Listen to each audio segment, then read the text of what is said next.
Hello and welcome back to the channel. इस कहानी की शुरुआत में हम जियाजो को देखते हैं। जियाजो जब 12 साल की थी तब उसके डैड गुजर गए थे और वो अपने घर को बेचकर एक दूसरे शहर में काम करने के लिए चली आती है ताकि वो अपने पुराने घर को, जो कि उसके डैड ने बेच दिया था, वो उसे दोबारा खरीद के उसमें रह सके। लेकिन उसकी सैलरी इतनी कम थी कि घर खरीदना तो दूर की बात, उसका खुद का गुजारा करना मुश्किल हो रहा था। अब हम एक लड़के को देखते हैं जिसका नाम मिंग होता है।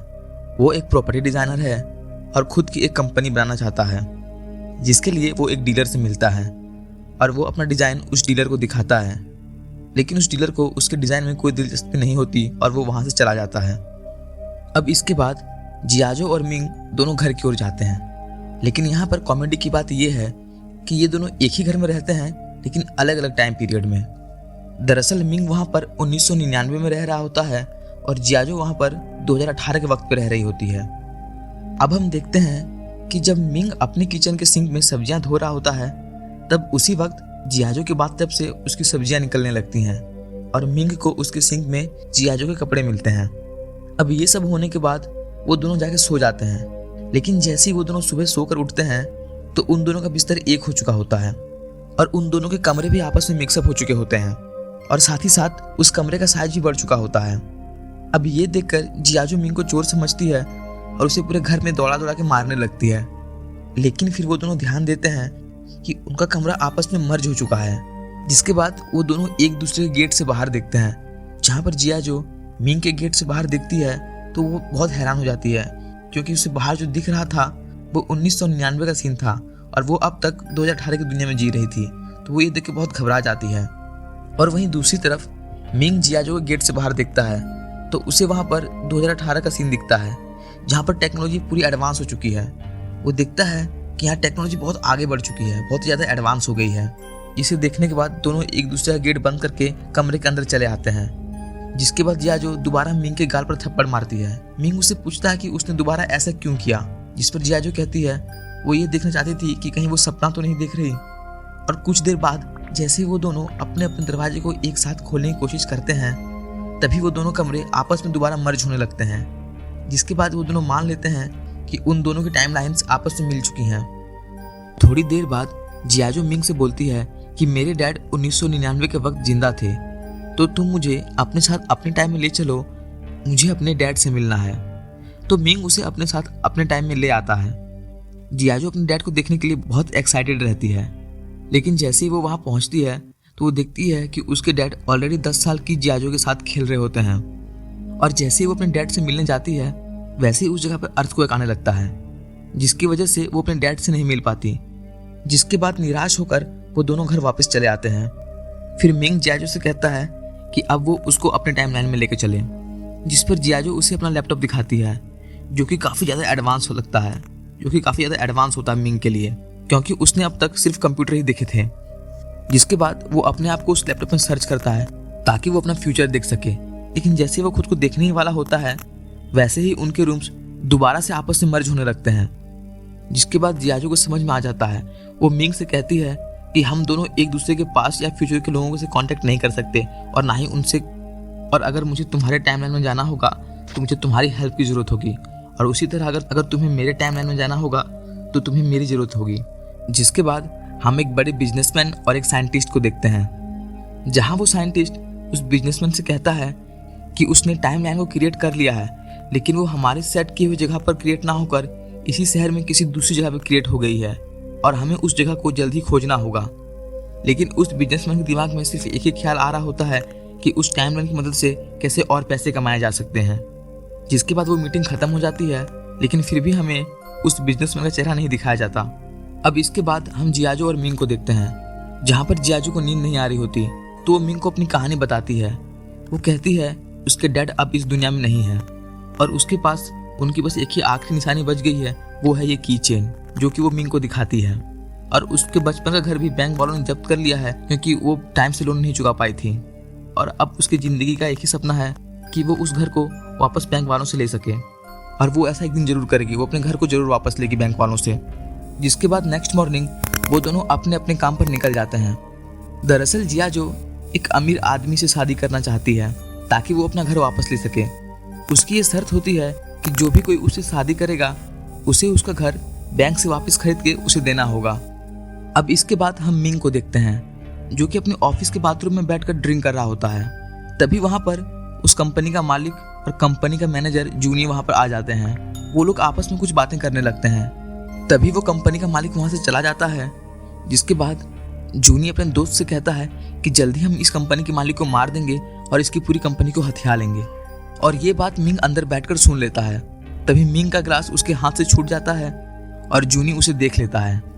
जूनी उसे बाथरूम से खींचकर बाहर निकाल देता है और वो मिंग से कहता है कि तुम्हें अपना काम शुरू करने के लिए बैंक से लोन चाहिए था ना, अगर मैं तुम्हें वो लोन दिलाने में मदद करूं तो इसके बदले तुम्हें अपना मुंह बंद रखना होगा और तुम ये बात किसी को नहीं बताओगे। तो मिंग उससे कहता है कि वो सोच कर बताएगा। फिर कुछ देर बाद जूनी दोबारा से उसे अपने कैबिन में बुलाता है और कहता है कि अब मैं तुम्हें लोन दिलवाने में कोई मदद नहीं करूंगा, क्योंकि तुमने तो हमें सिर्फ ऐसा बोलते हुए सुना है। तुम्हारे पास हमारे खिलाफ कोई सबूत नहीं है जिससे तुम ये साबित कर सको, और अब मैं तुम्हें काम से भी निकाल रहा हूँ। और ये सुनते मिंग उसे कहता है कि अगर तुम्हें मुझे लोन नहीं दिलवाना तो मत दिलवाओ, मैं ये बात किसी को नहीं बताऊंगा, बस प्लीज तुम मुझे काम से मत निकालो। लेकिन जूनी उसकी एक नहीं सुनता और उसे काम से निकाल देता है।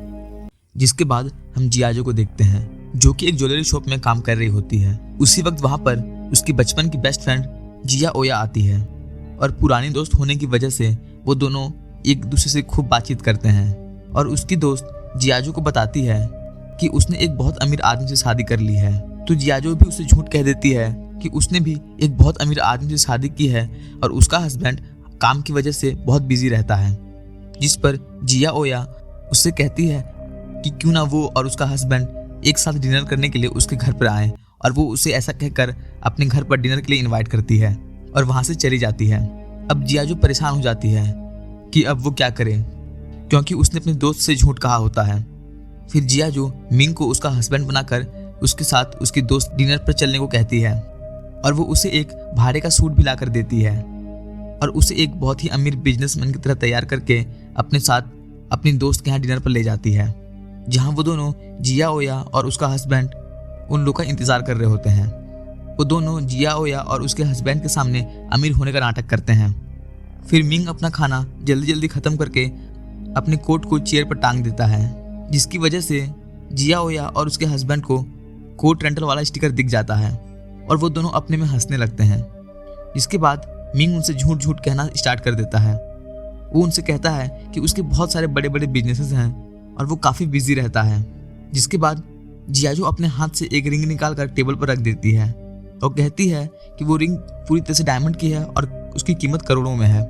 लेकिन तभी वो रिंग निकल कर आग के पास जाकर पिघल जाता है, जिसके ऊपर जिया ओया और उसका हस्बैंड उन पर हंसने लगते हैं। इसके बाद वो दोनों शर्मिंदा होकर वहां से चले आते हैं और जिया जो घर आकर रोने लगती है।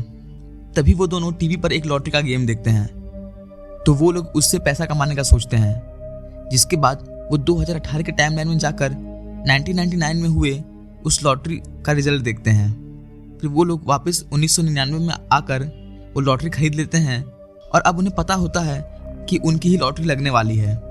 तो वो लोग वो सेलिब्रेट करने के लिए एक बार में जाते हैं जहाँ वो लोग बहुत ड्रिंक करते हैं। और जब वेटर उनसे पैसे लेने आता है तब उनके पास पैसे नहीं होते। तो जियाजो उस वेटर से कहती है कि अभी हमारे पास पैसे नहीं है, पर तुम मेरा ये पर्स रख लो, बहुत कीमती है। हम कल आकर तुम्हें तुम्हारे सारे पैसे दे जाएंगे और ये पर्स वापस ले जाएंगे। फिर अगले दिन उनकी लॉटरी का रिजल्ट आता है और उस लॉटरी में उनका ही नंबर निकलता है। लेकिन जब वो अपनी लॉटरी को रिडीम कराने के लिए टेबल पर जाते हैं तभी उनकी लॉटरी में से वो नंबर गायब हो जाता है, जो देखकर वो दोनों बहुत परेशान हो जाते हैं और साथ ही साथ दुखी भी हो जाते हैं। फिर जियाजो अपना पर्स लेने के लिए उस वेटर के पास वापस जाती है, लेकिन वो वेटर उसे उसका पर्स देने से मना कर देता है। जिसके बाद वो दोनों दुखी होकर घर वापस जाने लगते हैं। तभी रास्ते में एक बड़ी स्क्रीन पर वो दोनों फ्यूचर के मिंग को देखते हैं, जो कि अब बहुत बड़ा बिजनेसमैन बन चुका है। वो अपना एक इंटरव्यू मीडिया में दे रहा होता है। ये देखकर प्रेजेंट वाला मिंग फ्यूचर वाले मिंग से मिलने के लिए जाता है, लेकिन तभी वहां पर दोबारा अर्थक्वेक आने लगता है और वो प्रोग्राम कैंसिल हो जाता है। और वहीं पर फ्यूचर मिंग को ऐसा लगता है कि उसने जियाजो को पहले कहीं देखा है और अर्थक्वेक की वजह से मिंग के हाथ पर चोट आ जाती है। तो वहीं दूसरी तरफ फ्यूचर वाले मिंग के हाथ पर भी सेम चोट आ जाती है और वहीं पर हमें ये पता चलता है कि मिंग जो कुछ भी करेगा उसका असर उस फ्यूचर वाले मिंग पर जरूर होगा और वो उसे भी अफेक्ट करेगा और उसके स्टेप्स उसे अफेक्ट करेंगे। अब हमें पता चलता है कि स्टार्टिंग में हमें जो बिजनेसमैन दिखाया गया था, जो टाइम गेट को बना रहा था, वो कोई और नहीं बल्कि फ्यूचर वाला मिंग ही होता है। और वो साइंटिस्ट जो गेट बना रहा था वो कोई और नहीं बल्कि जूनी होता है, जिसने 1999 में मिंग को काम से निकाला था। फिर फ्यूचर वाला जूनी फ्यूचर वाले मिंग के पास जाकर कहता है कि पास्ट वाला मिंग जियाजू के टाइमलाइन में आ गया है, जिसकी वजह से तुम्हारे टाइमलाइन में प्रॉब्लम हो सकती है। फिर फ्यूचर वाला मिंग जियाजू की ज्वेलरी शॉप में जाता है और जाकर उसे एक डेट पे ले जाता है, लेकिन जियाजू उसके साथ उतनी खुश नहीं होती जितनी कि वो पास्ट वाले मिंग के साथ रहती है। वो उसे एक महंगे रेस्टोरेंट में ले जाता है, पर वो वहाँ पास्ट वाले मिंग को मिस कर रही होती है। जिसके बाद फ्यूचर वाला मिंग उससे कहता है कि मुझे पता है कि तुम मिंग के साथ रह रही हो। वो उसे उसके साथ रहने से मना करता है। वो उससे कहता है कि मैं तुम्हें तुम्हारा घर वापस बैंक से लेकर दे दूंगा, लेकिन तुम्हें मिंग को छोड़कर जाना होगा, क्योंकि तुम्हारी वजह से उसकी यानी मेरी फ्यूचर को अफेक्ट हो रहा है। जो सुनकर जियाजू उसकी बात मान लेती है, लेकिन वो ऐसा अपने घर के लिए नहीं करती। वो ऐसा इसलिए करती है ताकि उसकी वजह से मिंग का फ्यूचर खराब ना हो, और वो उसकी बात मान लेती है।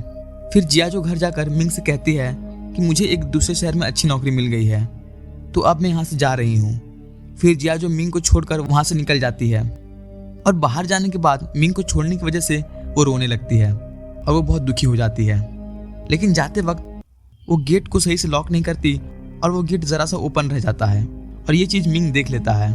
तो अब मिंग बिना जियाजू की हेल्प के भी उस गेट से बाहर जा सकता है, 2019 की ज़िंदगी जी सकता है। फिर हम मिंग के टाइमलाइन में देखते हैं कि जूनी अपने बॉस को जान से मारने की कोशिश करने लगता है, और वो उसे खूब दारू पिलाता है ताकि उसकी मौत एक हादसा लगे। फिर हम जियाजू के टाइमलाइन में देखते हैं कि वो अपने पुराने घर में बहुत दिनों बाद आई है, और वो वहाँ अपने डैड को मिस कर रही होती है। तभी वहाँ पर फ्यूचर वाला मिंग आ जाता है और उसे उसका पर्स वापस देता है। लेकिन तभी जियाजू एक चीज नोटिस करती है कि उसने जो कोट पहना हुआ है उस पर भी वही रेंट वाला स्टिकर लगा हुआ है। इसका मतलब ये है कि वो फ्यूचर वाला मिंग नहीं बल्कि पास्ट वाला मिंग है, जो कि उससे मिलने आया होता है। तो वो उससे मिलकर रोने लगती है और उससे कहती है कि अगर मैं तुमसे मिली तो तुम्हारा फ्यूचर अफेक्ट हो सकता है, इसीलिए तुम यहाँ से चले जाओ और वापस मेरे पास कभी मत आना। जिसके बाद रात में जूनी मिंग को कॉल करके एक अर्जेंट काम के लिए बुलाता है। मिंग सोचता है कि उसने तो मुझे नौकरी से निकाल दिया है, तो अब वो मुझे किस लिए बुला रहा है। लेकिन मिंग इन सब पे ज़्यादा ध्यान न देकर वो उसके पास चला जाता है। वो देखता है कि जूनी कंपनी के मालिक को कार से निकाल रहा है, और वो मिंग से कहता है कि हमें इसे मारना होगा ताकि ये पूरी कंपनी हम लोग ले सकें। लेकिन मिंग ऐसा करने से मना कर देता है। फिर उसे महसूस होता है कि कैसे फ्यूचर मिंग ने जूनी के साथ मिलकर कंपनी के बॉस को मार दिया था, और इसी तरीके से उसे मैनेजर की पोस्ट मिल गई थी। फिर उसकी नज़र उस कार के की चेन पे जाती है, तो वो देखता है कि ये वही की चेन है जो कि जियाजू उसे हमेशा दिखाया करती थी। इसका मतलब कंपनी का बॉस कोई और नहीं बल्कि जियाजू का पिता था। फिर मिंग ये सोचता है कि उसने जो कुछ भी बिगाड़ा है उसे वही सुधार सकता है, और वो ऐसा करके रहेगा। फिर वो जूनी को रोकने लेता है। फिर वो जूनी को अपने बॉस को मारने से रोक लेता है और अपने बॉस की जान बचा लेता है। और ऐसा करने की वजह से फ्यूचर वाला मिंग गायब हो जाता है, और धीरे धीरे वहाँ सब कुछ चेंज होने लगता है। जिसके बाद वो दौड़कर जियाजू से मिलने जाता है, तभी वो भी गायब होने लगता है। लेकिन जाते जाते वो जियाजू से कहता है कि तुम अब अपने पिता के साथ बचपन से टाइम स्पेंड कर सकती हो, और अब तुम मेरे से 7 साल छोटी हो चुकी हो, लेकिन मैं तुम्हें बाद में ज़रूर खोज लूँगा। इसके बाद हम दोनों साथ में रहेंगे। उसके 8 साल बाद वो दोनों वापस एक दूसरे से मिलते हैं, लेकिन इस बार जियाजू उसे नहीं पहचानती। और जैसे ही मिंग जियाजू के पास बढ़ता है उससे मिलने के लिए, तभी जियाजू उसके पेट पर लात मार देती है, और ये मूवी यहीं ख़त्म हो जाती है। अब अगर वीडियो अच्छी लगी हो तो चैनल को सब्सक्राइब कर लेना, और वीडियो को तो प्लीज़ लाइक कर ही देना, क्योंकि जितना लाइक करोगे उतना ही वीडियो आगे शेयर होगी और मेरा चैनल ग्रो होगा। Thanks for watching, bye.